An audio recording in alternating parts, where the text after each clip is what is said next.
Hi guys, in this video I'm going to show you how to take a door handle out of a 2016 Honda Civic with Honda's new smart entry feature.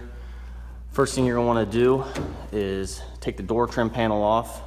If you don't know how to do that, check the description below. I'll have a link to that.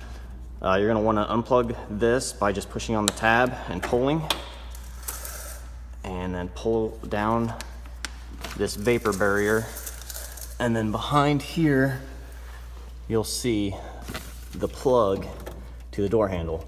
It just got a little tab right here. You just push on the tab and pull that wire out right there.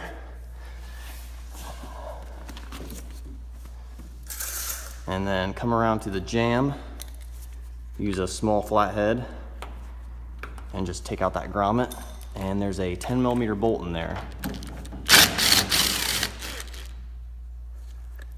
Take that out, and this cap, get your fingers behind it, and then just comes straight out along with the lock mechanism. And then the rest of this handle wants to slide back and it'll pop out, and the wire comes with it. Now if you need to open your door, there's still this lever right here. Just use your finger and it just opens up easily. And that's how you do it.